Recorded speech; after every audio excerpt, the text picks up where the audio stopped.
Bismillahirrahmanirrahim. Assalamualaikum warahmatullahi wabarakatuh.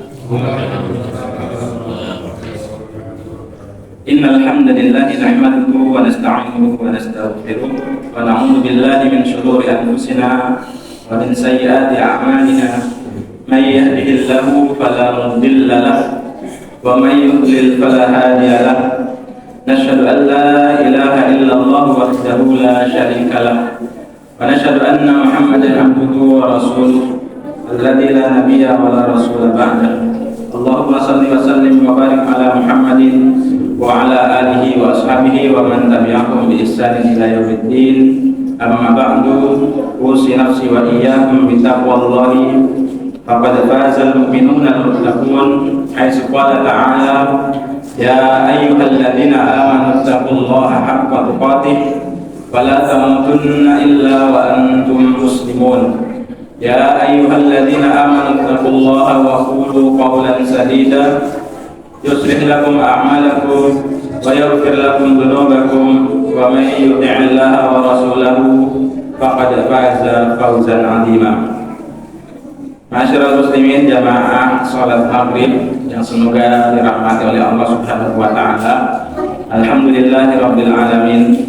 Kita bersyukur kepada Allah Subhanahu wa taala atas segala limpahan nikmatnya kepada kita sekalian. Allah Subhanahu wa taala masih memberikan kepada kita nikmat iman Islam, nikmat sehat, kesempatan, dan juga nikmat diberikan kemudahan oleh Allah untuk sama-sama bisa hadir melaksanakan sholat maghrib berjamaah dan juga dilanjutkan dengan majelis ilmu.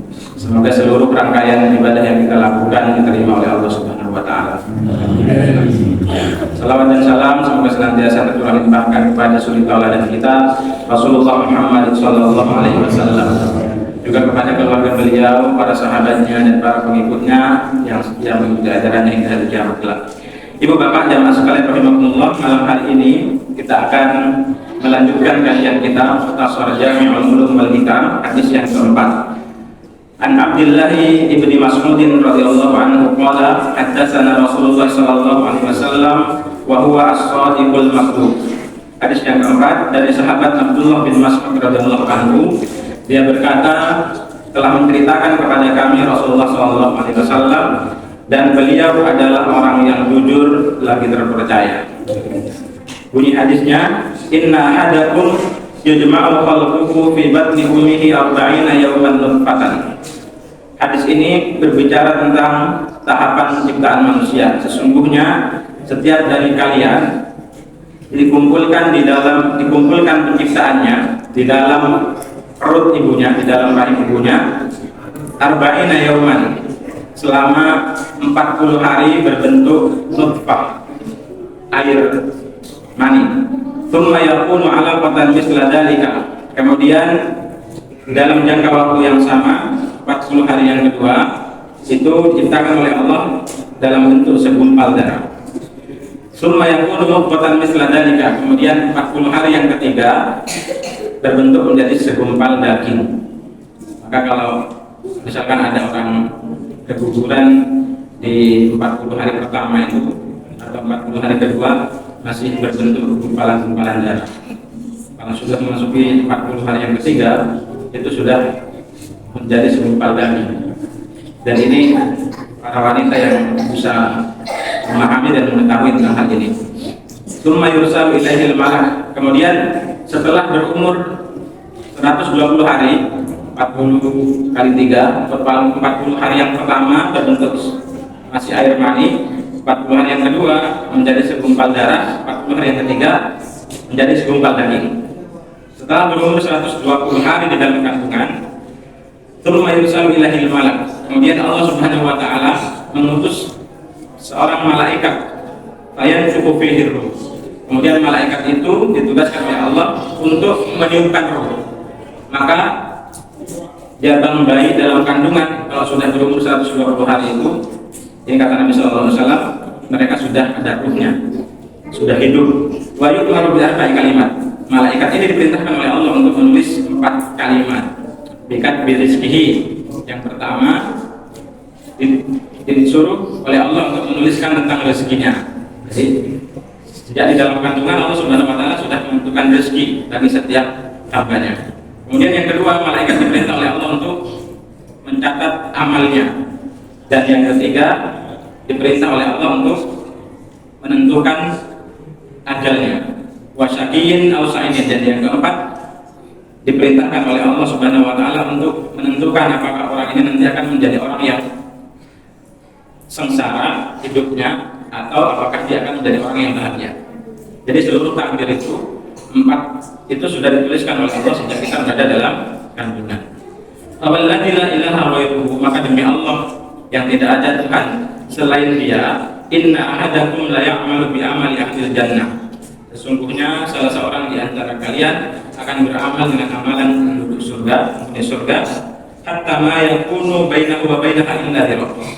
Hingga jarak antara dirinya dan surga itu tinggal sehasta, fayasbiqu alaihi kitab. Kemudian tetapi catatan takdir mendahuluinya, faya'mal bi amal ahli nar. Maka kemudian dia beramal dengan amalan penghuni neraka, penduduk neraka, sehingga kata Nabi sallallahu alaihi wasallam orang ini memasuki neraka. Wa inna ahadakum la ya'malu bi amali ahli nar. Ada orang yang dia senantiasa beramal dengan amalan penghuni neraka, hatta ma yakunu bainahu wa bainaha illa dhira', sehingga jarak antara neraka dan dirinya itu seakan-akan tinggal satu hasta. Fa yasbiqu alaihi kitab. Akan tetapi catatan takdir kemudian mendahuluinya, fa ya'malu bi amali ahli jannah, sehingga di akhir hayatnya dia beramal dengan amalan penduduk surga, sehingga dia masuk surga. Hadis riwayat Bukhari dan Muslim. Jadi nanti akan dijelaskan bahwa sesungguhnya amal perbuatan seseorang itu tergantung amalan terakhir atau amalan penduduknya. Bisa jadi orang di awal dia preman, dia banyak melakukan kemaksiatan, kemudian ketika dia insya Allah taubat, dia menjadi orang yang soleh, selalu istiqomah di dalam ketaatan, maka insya Allah dia akan menjadi penghuni surga. Innamal a'malu bil khawatim, kata Nabi. Sesungguhnya amalan itu tergantung amalan penutupnya. Di akhir hayat kita itu nanti kita akan menjadi orang seperti apa. Hadzal haditsu muttafaqun alaih. Hadis ini disepakati kesahihannya oleh Imam Bukhari dan Muslim. Wa talaqat su'al ummatu bil qabul, dan diterima oleh seluruh kaum muslimin. Wa huwa yadullu ala anna al-janin yataqallabu fi mi'atin wa 20 yawman. Hadis ini menunjukkan bahwa sesungguhnya janin itu mengalami perubahan di dalam waktu selama 120 hari. Jadi selama 120 hari tadi disebutkan dalam hadis yang pertama, fi thalathati atwar, dalam 3 tahapan, selama 120 hari dalam 3 tahapan. Yakunu fi kulli arba'ina minha fi turin. Setiap tahapannya berlangsung selama 40 hari. Wa yakunu fil arba'in al-ula nutfatan. Maka dalam tahapan yang pertama, selama 40 hari pertama itu berbentuk nutfah. Kemudian yang kedua, 40 hari yang kedua menjadi alaqah, segumpal darah. Dan kemudian 40 hari yang ketiga menjadi segumpal daging. Summa ba'dal mi'ah wal 20 yauman yunfaqul malaku fihi. Kemudian setelah berumur 120 hari, maka ditiupkan ruh oleh malaikat yang ditugasi oleh Allah untuk meniupkan ruh kepada setiap janin yang di dalam kandungan. Faqad dzakarallahu fil Qur'an fi mawadhi'a katsiratin taqallubul janin fi hadhil ahwal. Dan Allah Subhanahu wa taala juga menyebutkan di dalam Al-Qur'an, di dalam beberapa ayat tentang terkait dengan perubahan janin itu di dalam beberapa tahapan. Sebagaimana firman Allah yang pertama dalam Quran surat Al-Hajj ayat 5, ya ayyuhan nasu in kuntum fi raibin minal ba'thi, wahai sekalian manusia, jika kalian ragu tentang kebangkitan dari kubur, fa inna khalaqnakum min turabin, maka ketahuilah bahwasanya kami, kata Allah, menciptakan kalian dari tanah. Tsumma min nutfatin, dari tanah, kemudian summa min nutfatin, kemudian dari air mani, tsumma min alaqatin, kemudian dari segumpal darah, tsumma min mudghatin, kemudian menjadi segumpal daging, min mudghatin mukhallaqah, dari segumpal menjadi segumpal daging yang sempurna penciptaannya, kata Allah. Wa ghairi mukhallaqah, dan juga yang tidak sempurna. Linubayyina lakum wa nuqirru fil arham. Tujuannya adalah agar kami jelaskan kepada kalian dan kami tetapkan di dalam rahim ma nasya'u ila ajalin musamma, sesuai dengan apa yang kami kehendaki sampai waktu yang sudah ditentukan. Jadi dalam ayat ini Allah kemudian menjelaskan bagaimana kemudian tahapan penciptaan manusia. Manusia pertama, Nabi Adam, diciptakan oleh Allah dari salipati tanah. Kemudian manusia diciptakan dari air mani tadi, berubah menjadi segumpal darah, segumpal daging. Ada yang penciptaannya itu sempurna, ada yang sampai lahir menjadi bayi, ada yang tidak sempurna sehingga ada yang belum sampai dilahirkan, ataupun ada yang dilahirkan tapi tidak sempurna penciptaannya sebagaimana manusia yang lain yang sempurna baik secara fisik maupun secara mental. Dan kemudian Allah Subhanahu wa taala akan menentukan kapan waktunya, kapan ajal seorang itu akan tiba. Jadi Bapak Ibu jemaah sekalian rahimakumullah, tidak ada yang patut untuk kita sombongkan karena sesungguhnya kita tidak pernah tahu sampai kapan ajal kita akan datang. Maka yang terpenting bagi kita adalah bagaimana kemudian bersungguh-sungguh untuk mengumpulkan bekal sebaik mungkin dan sebanyak-banyaknya agar kita nanti sewaktu-waktu ketika dipanggil oleh Allah kita sudah dalam keadaan lebih siap. Sehingga kalau kita ditanya jawabannya kalau siap mati itu mestinya selalu jawabnya siap, bukan belum siap, karena kita tidak pernah tahu kapan ajal datang menjemput. Maka kalau kita berharap dengan mengatakan siap itu betul-betul menyiapkan bekal terbaik, insya Allah kita ketika kematian datang kita sudah dalam keadaan mental kita sudah siap. Bapak Ibu jemaah sekalian rahimakumullah, wa dzakara hadhil aqwal al-thalatha, disebutkan tiga tahapan ini. Yang pertama nutfah, kemudian alaqah, kemudian mudghah. Fi mawadhi'i muta'addidatin minal Qur'an. Juga disebutkan di dalam beberapa ayat dalam Al-Qur'an. Di antaranya Allah Subhanahu wa taala berfirman dalam Quran surat Al-Mu'minun, wa laqad khalaqnal insana min sulalatin min tin. Dan sesungguhnya telah kami ciptakan manusia itu min sulalatin min tin, dari saripati tanah. Tsumma ja'alnahu nutfatan fi qararin makin. Kemudian kami jadikan menjadi air mani fi qararin makin, yang kami simpan di dalam tempat yang kokoh. Qararin makin kata Allah dalam Al-Qur'an itu maknanya dalam tempat yang kokoh atau rahim. Walaupun nanti misalkan kalau dalam ilmu kebidanan dan kandungan itu ya ada beberapa materi saya yang paham. Ada beberapa yang kandungannya itu memang tidak kuat, sehingga ketika membuahi itu beberapa bulan kemudian gugur ya, nggak sampai menjadi janin yang sempurna. Tapi Allah Subhanahu wa taala mengatakan dalam ayat ini bahwa proses tadi jadi air mani tadi disimpan oleh Allah Subhanahu wa taala di dalam tempat yang kokoh atau rahim itu yang bisa memberikan perlindungan. Tsumma khalaqnan nutfata 'alaqatan. Kemudian dari air mani itu Allah ciptakan menjadi segumpal darah. Fa khalaqnal 'alaqata mudghatan. Kemudian dari alaqah itu Allah ciptakan menjadi segumpal daging. Fa khalaqnal mudghata 'idhaman. Kemudian dari daging itu Allah Subhanahu wa taala menciptakan tulang belulang. Jadi tahapan penciptaan manusia itu ya segumpal dari tadi air mani, kemudian menjadi segumpal darah, segumpal daging, kemudian menjadi tulang belulang. Fakasawnal idhama lahma. Kemudian kata Allah, kami bungkus tulang itu dengan daging. Tsumma ansha'nahu khalqan akhar. Kemudian kami jadikan makhluk ya. Fatabarakallahu ahsanul khaliqin. Maka sesungguhnya maksudnya Allah sebaik-baik pencipta. Jadi tahapan penciptaan manusia ini Allah Subhanahu wa taala sebutkan di dalam hadis, kemudian disebutkan di dalam Al-Qur'an.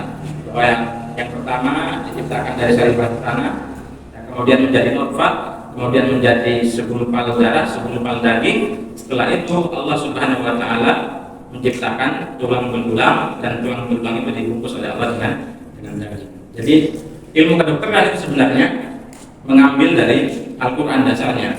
Kalau ilmu kedokteran Islam.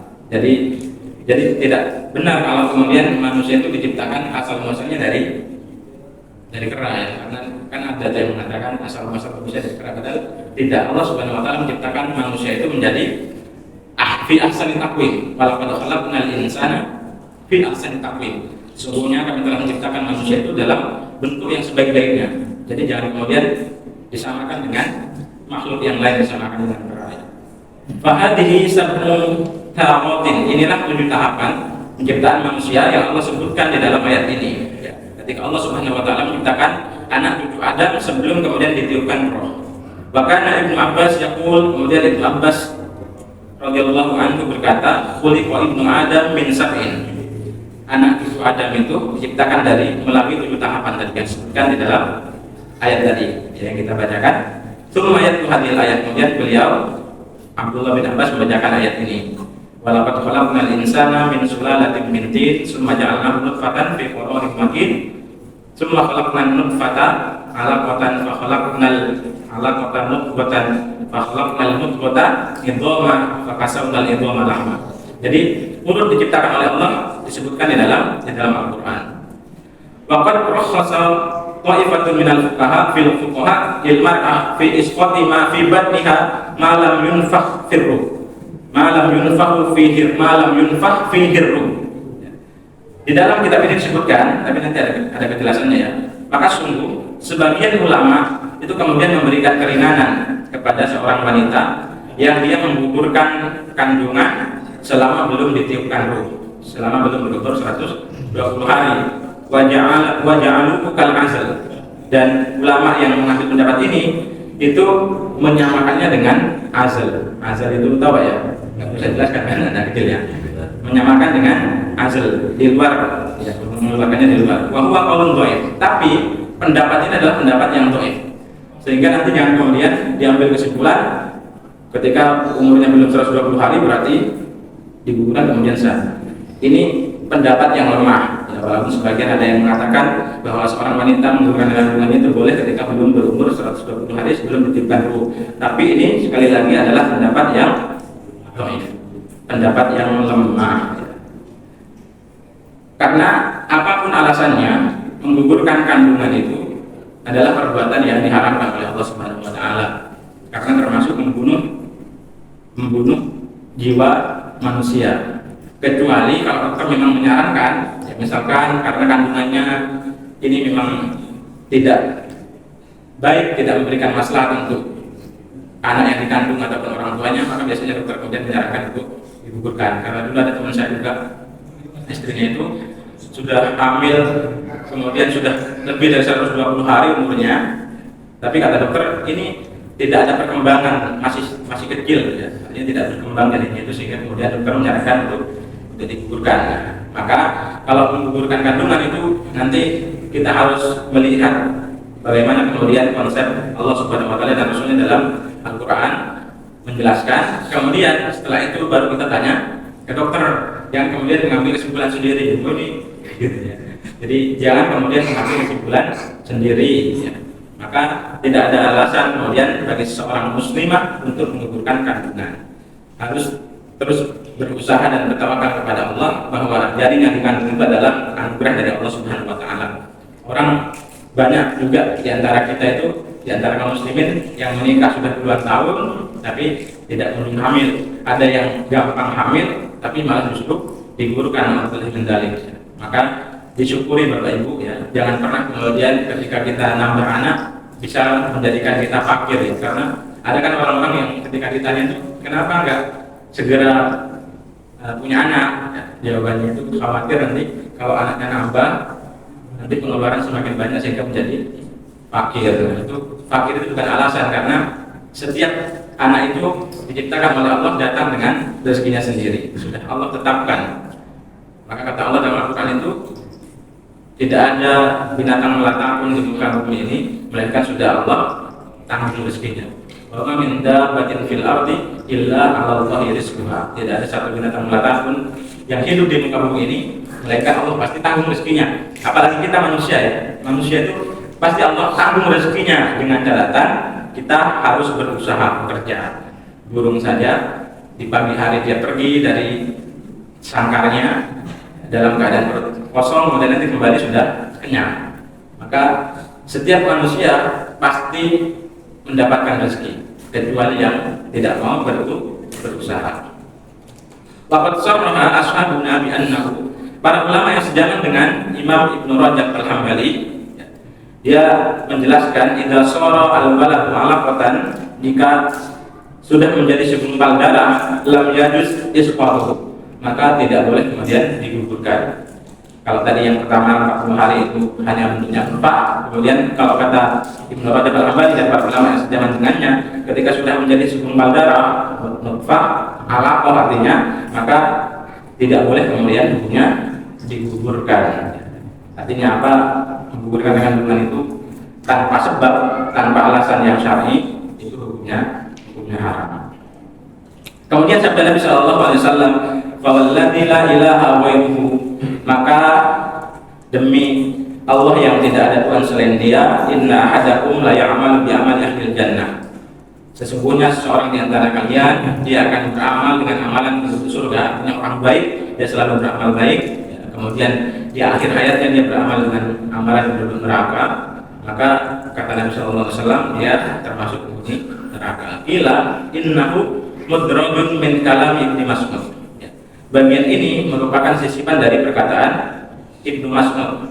Faqad ruwiya hadzal ma'na an Nabi sallallahu alaihi wasallam min wujudin muta'addidah. Akan tetapi hadis semakna ini juga diriwayatkan dari Nabi sallallahu alaihi wasallam melalui berbagai jalur. Jadi kalau tadi ada yang mengatakan ini tambahan dari Ibnu Abbas, tapi sesungguhnya hadis yang serupa maknanya dengan hadis ini di dalam Sahih Bukhari disebutkan dari sahabat Sahal bin Sa'id dari Nabi sallallahu alaihi wasallam, dia berkata, "Innamal a'malu bil khawatim." Sesungguhnya setiap amal itu tergantung pada penutupnya. Maka kita tidak boleh sombong kemudian misalkan dari usia muda kita sudah menjadi orang soleh, ya, maka kita tidak boleh sombong. Jangan kemudian merasa bahwa kita pantas, bahwa kita orang yang pasti masuk surga. Karena Nabi bersabda, "Innamal a'malu bil khawatim." Sesungguhnya amal seseorang itu tergantung bagaimana penutupnya nanti. Maka itulah yang disebut dengan husnul khotimah. Kalau akhir hayatnya baik disebut dengan husnul khotimah. Kalau akhir hayatnya buruk maka disebut dengan su'ul khotimah, akhir kehidupan yang buruk.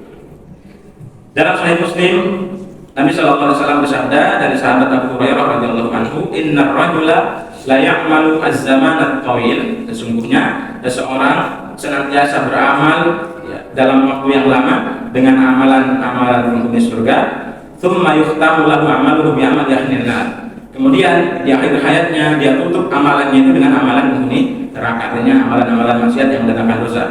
Wa innar rajul la ya'malu az-zaman at-tawil, dan sesungguhnya ada orang yang kemudian dia beramal dengan waktu yang lama dengan amalan penduduk neraka, tsumma yukhtamu lahu 'amaluhu bi 'amali ahlil jannah. Kemudian di akhir hayatnya dia tutup amal perbuatannya itu dengan amalan penduduk surga, maka dia termasuk penghuni surga. Kalau sering kita mendengar ada seorang wanita nakal, kemudian dia hanya karena beramal baik di akhir hayatnya dengan membantu seekor binatang yang kehausan itu masuk surga, maka ini juga menjadi bukti bahwa amalan itu tergantung pada penutupnya amalan terakhir yang kita lakukan. Maka selalulah berdoa kepada Allah agar kita diwafatkan dalam keadaan husnul khotimah. Dan husnul khotimah itu juga tidak ujuk-ujuk Bapak Ibu ya, tapi sesuai dengan kebiasaannya, sesuai dengan kebiasaan yang dia lakukan ya. Maka ada orang yang kemudian diwafatkan oleh Allah dalam keadaan sujud ya. Ada yang diwafatkan oleh Allah dalam keadaan sedang khutbah Jumat. Maka kebiasaan-kebiasaan baik itu harus kita terus lakukan supaya Allah nanti ketika mengambil kita juga dalam keadaan baik. Maka jangan sekali-kali kemudian kita berangan-angan untuk bermaksiat ya, sekecil apapun, karena kita khawatir ketika kita bermaksiat itu ya, kalau Allah Subhanahu wa taala mengambil kita dalam keadaan maksiat, Allah boleh mendalik. Maka Bapak Ibu jemaah sekalian rahimakumullah, dimanapun kita berada, pastikan kita melakukan kebaikan supaya kita didapatkan oleh Allah dalam keadaan baik. Di dalam Sahih Bukhari dan Muslim disebutkan salah satu kisah bahwa Nabi Shallallahu Alaihi Wasallam suatu ketika bertemu dengan kaum musyrikin di medan perang. Lalu di antara sahabat beliau ada seorang prajurit yang tidak membiarkan ada prajurit musuh yang lengah atau terpisah dari temannya, melainkan orang itu akan dibunuh. melainkan orang itu akan dibunuh, akan ditebas dengan pedangnya. Jadi ada satu sahabat yang dia sangat pemberani, dia senantiasa mengincar musuh. Orang-orang kafir Quraisy itu kalau dia terpisah dari rombongan maka pasti dibunuh. Dan tidak ada seorang pun yang lebih berani dari dia. Di dalam hadis ini diceritakan dalam satu riwayat. Kama adzaflan, faqala Rasulullah sallallahu alaihi wasallam. Tapi Rasulullah kemudian katakan bahwa orang yang tadi pemberani itu bahwa ketika ada musuh itu pasti dibunuh. Tapi Nabi bersabda kepada orang ini, huwa min ahlin nar. Kata Nabi, dia termasuk penghuni neraka. Tuh, kenapa demikian? Faqala rajulun minal qaum. Ada seorang sahabat yang kemudian dia berkata, saya ini adalah sahabatnya pemberani tadi. Sehingga kemudian si orang yang ini yang mengatakan bahwa dia adalah sahabatnya dari pemberani, dia kemudian mengikuti bagaimana kemudian perjalanan perjuangan orang yang pemberani ini. Faduri hajaran syadidan, kemudian ketika dia suatu waktu dia terluka parah, pasta dalam maut. Ya, ketika dia terluka parah, ya kan, ketika perang itu juga diuji ya, bagaimana kemudian kita bersabar. Ketika terluka parah, justru orang yang tadi pemberani ini ingin mempercepat kematiannya biar dianggap sebagai orang yang mati syahid, sehingga dia meletakkan gagang pedang di tanah. Ya. Kemudian jadi gagang pedang itu diletakkan di tanah gini, kemudian dia robohkan badannya sehingga dia mati. Jadi matinya bukan karena berperang, tapi matinya karena tadi tidak sabar ketika luka parah. Akhirnya dia tancapkan pedang di tanah, dia tusukkan ke dadanya, akhirnya mati.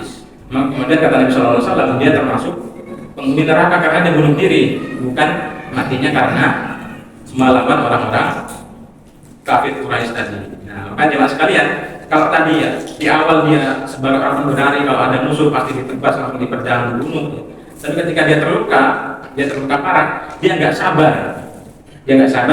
kemudian terhadap musibah yang dia derita, sehingga akhirnya dia pengen cepat mati, mempercepat kematian dan dengan cara bunuh diri. Maka kata Rasulullah SAW, orang seperti ini, kalau tadi dia di awal walaupun dia pergi berjihad, berperang membela agama Allah, tapi ketika di akhirnya dia tutup dengan bunuh diri, maka dia bukan penghuni surga, tapi dia min ahlin nar. Nabi Sallallahu Alaihi Wasallam.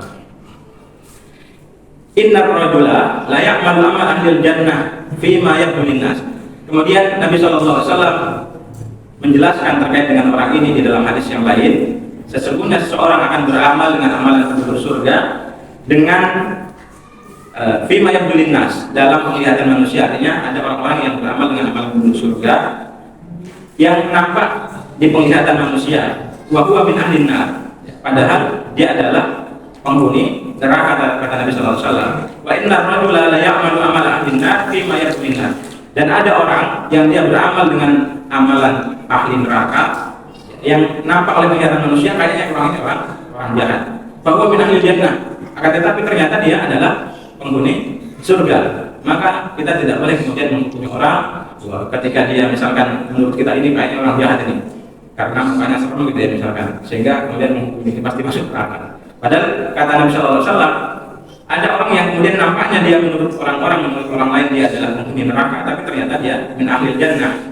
Karena kita tidak tahu apa amalan-amalan yang tersimpan, apa amalan-amalan yang dia sembunyikan ya. Maka tidak boleh kemudian kita ngejudge, bahasanya ngejudge orang ya. Ketika satu kesalahan yang dilakukan akhirnya kita tuduh dia sebagai calon penghuni neraka. Surga dan neraka itu adalah hak prerogatifnya Allah ya. Jadi yang bisa menentukan surga dan nerakanya manusia hamba Allah itu adalah Allah Subhanahu wa taala. Maka kita tidak boleh kemudian menjadi hakim penentu surga dan nerakanya orang lain, karena penentu surga dan neraka itu hanya Allah Subhanahu wa taala. Sebagaimana presiden yang punya hak prerogatif ya, yang sedang ramai hari ini, hak prerogatif presiden ya. Ibu-ibu dengar beritanya gitu ya. Kalau nggak dengar alhamdulillah, dan kayak berita pusing ya. Karena hari ini kalau ada berita itu para komentator itu kan semangat, sehingga rajin tampil di TV, kemudian mendapatkan gaji ya ketika tampil di TV. Maka kalau ada berita ya kita terima saja, nggak perlu kita kemudian besar-besarkan, kemudian dibawa ke sana kemari sehingga membuat kondisi masyarakat kita tidak lagi kondusif. Kalau itu sudah ditetapkan oleh pemerintah, ya sudah, memang tanggung jawabnya pemerintah. Kebenaran hanya milik Allah Subhanahu wa taala. Wa qawluhu fi ma yabdulin nas isyaratun ila anna batinal amri yakunu bi khilafi dzalik. Kata Nabi sallallahu alaihi wasallam, fi ma yabdulin nas, amalan yang dilihat oleh manusia yang nampak di depan mata. Ini menjadi isyarat bahwa yang disembunyikan oleh orang itu berbeda dari yang terlihat. Maka tadi kita tidak boleh kemudian menghakimi orang, karena belum tentu orang yang menurut kita sangar serem itu kemudian dia adalah orang jahat. Wa anna khatimata as-su'i takunu bisababi dasisatin batinatin lil abdi. Dan akhir kehidupan yang buruk itu terkadang disebabkan karena rahasia hati seorang hamba. Jadi kita tidak bisa menilai orang kemudian menjadi penentu baik dan buruknya seorang, karena kata Nabi sallallahu alaihi wasallam tadi, yang tidak terlihat itu hanya Allah Subhanahu wa taala yang tahu. La yattali'u 'alaihan nas, yang tidak dapat dilihat oleh manusia, yang hanya bisa dilihat oleh Allah Subhanahu wa taala. Maka kalau kita ditanya itu kan kita selalu jawab hanya Allah yang tahu. Maka wallahu a'lam bishawab, hanya Allah yang mengetahui kebenarannya. Maka jemaah sekalian, hadis ini kemudian mengingatkan kita sekalian untuk terus berbaik sangka kepada orang lain. Tidak boleh menghakimi orang lain. Walaupun kita rasanya itu betem-betem melihat orang gitu ya, tapi kita tidak boleh kemudian menjadi hakim ya di antara orang lain. Biarkan kemudian Allah Subhanahu wa taala yang menilai. Maka kalau kita berkeyakinan selalu berpandangan optimis ya, bahwa orang lain di mata kita baik, maka insya Allah kita tidak akan membicarakan orang lain. Selalu anggap kalau kita ini kurang baik, orang lain yang lebih baik, sehingga kita termotivasi untuk berbuat baik. Kalau kita memandang orang lain dengan pandangan yang buruk, pandangan yang jahat, maka kebaikan apapun yang dia lakukan pasti terlihat jelek. Maka memandang orang lain harus dengan pandangan ridho, bi'ainir ridho, dengan pandangan ridho. Artinya ketika kita melihat orang ini, insya Allah orang baik, mungkin saya yang kurang baik, sehingga kita berusaha untuk lebih baik. Maka jangan pernah melihat orang lain lebih buruk dari kita ya. Kalau kita melihat orang lain lebih buruk dari kita, kadang kita itu kesombongannya muncul gitu, karena kita merasa lebih baik dari orang lain. Maka ambil pelajaran dari orang lain ya. Ambil baiknya, buang buruknya, dan jangan pernah menilai orang lain jelek ya, karena kita akan sombong. Qala Abdul Aziz bin Abi Ruwad berkata, hadartu rajulan indal maut. Aku pernah menjenguk orang yang mau meninggal. Yulaqanu la ilaha illallah. Kemudian dia ditalkin. Ditalkin itu didikte ya.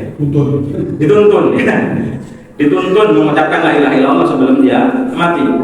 Faqala fi akhirin maqala. Kemudian ada seseorang yang mengatakan di akhir pembicaraannya, wa kafirun bima taqul. Orang ini ingkar terhadap apa yang kamu katakan. Walaupun kamu talqin dia ya, dengan kalimat la ilaha illallah, tapi karena dia ingkar dengan la ilaha illallah itu, maka dia tidak bisa mengucapkan la ilaha illallah. Artinya ketika sepanjang hidupnya dia tidak pernah melaksanakan kewajiban-kewajibannya ya, maka jangan kemudian berharap di akhir hayat dia bisa mengucapkan la ilaha illallah. Man kana akhiru kalamihi la ilaha illallah dakhala jannah. Kata Nabi sallallahu alaihi wasallam, siapa yang akhir perkataannya la ilaha illallah, maka dia masuk surga.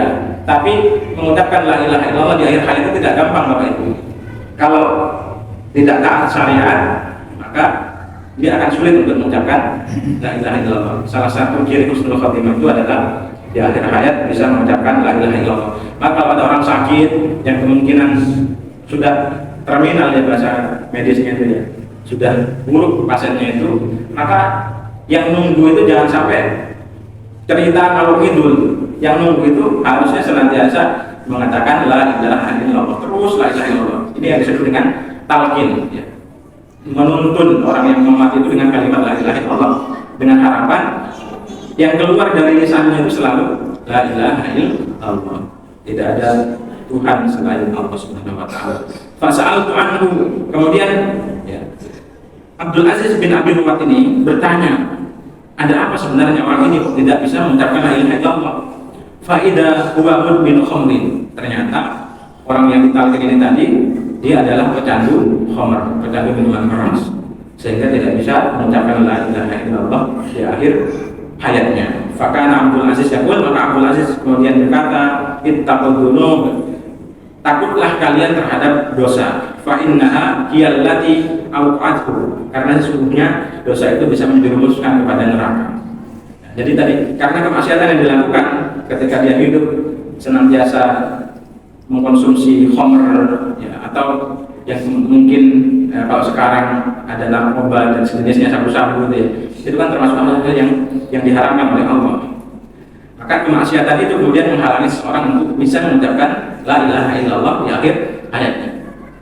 Saya kemarin ketemu dengan orang baru yang saya kenal, dia alhamdulillah langsung jujur, Pak Ustaz, saya itu suka judi, bukan judi ya, suka judi sampai hari ini katanya. Sejak saya kuliah di Jogja, saya itu mulai main judi baik yang offline maupun online kata dia. Bagaimana cara taubat saya, Pak Ustaz? Taubat dengan taubat yang sungguh-sungguh, saya bilang gitu. Kemudian perbaiki diri, kalau dulu misalkan tidak pernah sholat, sekarang sholat. Kalau misalkan dulu suka berjudi, maka sekarang kalau punya harta pastikan disedekahkan, saya bilang gitu. Insya Allah saya Pak Ustaz, tapi susah Pak Ustaz meninggalkan. Judi itu ternyata apa ya? Kayak narkoba, apa itu namanya? Kecanduan. Dia nggak bisa, tapi sekarang sudah saya coba Ustaz untuk mengurangi, walaupun masih. Soalnya nggak bisa kalau saya meninggalkan langsung itu, kayak sudah kecanduan obat itu. Ya nggak apa-apa, yang saya bilang yang penting dengan harus ada kemauan yang sungguh-sungguh untuk berhenti. Sama dengan hutang itu kan juga sama ya, bikin kecanduan. Maka judi, kemudian minuman keras itu termasuk hal-hal yang bikin candu. Maka kalau kita misalkan tidak pernah berhutang, jangan coba-coba berhutang, karena kalau sudah berani hutang sekali, besok berani hutang lagi. Itu salah satunya ya. Sama dengan judi ini. Judi sekarang banyak macamnya Bapak Ibu, mulai dari main game ya. Kemudian mulai dari slot. Saya juga nggak tahu slot kayak apa gitu. Anak-anak usia SMA itu malah pada tahu gitu. Saya pernah diapusi itu, kamu main apa? Enggak usah cuma main game, ternyata main slot itu Bapak Ibu. Maka kita sebagai orang tua juga penting untuk melek teknologi ya. Yang kemudian anak-anak kita main sesuatu yang haram dan kita tidak tahu. Sekarang anak-anak itu kan banyak game yang awalnya gratis, tapi lama-lama ketika dia sering main game nanti akan diarahkan menjadi game yang berbayar. Maka sekarang banyak cara setan kemudian untuk menjerumuskan orang pada permainan judi, terutama yang online. Maka kalau kita hari ini mungkin juga pernah dapat SMS atau WA gitu ya dari nomor yang tidak dikenal, sebaiknya diabaikan saja. Karena banyak juga jamaah yang cerita, saya itu ketipu 60 juta, 40 juta karena diiming-imingi hadiah. Ya, tapi syaratnya harus transfer dulu sekian. Jadi nanti diambil di Surabaya, didatangi di Surabaya Pak. Nggak ada kantornya, alamatnya di sini katanya. Jadi Bapak Ibu kalau misalkan dapat SMS, dapat WA, iming-iming hadiah, nggak usah digubris ya. Saya pun sering dapat kayak gitu. Dulu musimnya BlackBerry itu juga dapat itu pakai resmi banget gitu. Ada juga yang modelnya sabun, deterjen, kemudian ada kayak kupon undian, gitu. Ternyata juga bodong ya, bohong. Maka kalau kita dapat apapun di era teknologi yang hari ini sangat canggih itu, jangan mudah percaya. Pastikan ditanyakan kepada orang yang ahli dalam teknologi ya, supaya kita tidak tertipu. Maka teknologi hari ini kan ibarat pedang bermata dua ya. Kalau kita bisa menggunakan dengan baik, insya Allah selamat. Tapi kalau kita tidak bisa menggunakan dengan baik, maka akan dimakan, ditipu oleh teknologi itu. Wallahu a'lam bishawab. Demikian Bapak yang dapat saya sampaikan pada kesempatan malam hari ini. Semoga bermanfaat. Saya itu pakai jas tadi karena keringat dingin badan, ingatan kena angin berjalan itu rasanya nggak enak, makanya pakai jas, bukan pakai jas. Tapi ini juga sebagian persyaratan harus punya dokumen dikasih jas suruh ngirim foto ya. Jujur saja ya. Makanya dipakai tapi nggak lengkap, ini harusnya sama semua, tidak apa-apa. Yang penting kita sudah melaksanakan tugas Semoga Allah Subhanahu wa taala memberikan petunjuk yang terbaik untuk kita semua. Amin. Maaf segala kekurangan. Demikian kita tutup dengan doa majelis. Subhanallahumma wa bihamdika asyhadu an la ilaha illa anta astaghfiruka wa atubu ilaik. Assalamualaikum warahmatullahi wabarakatuh.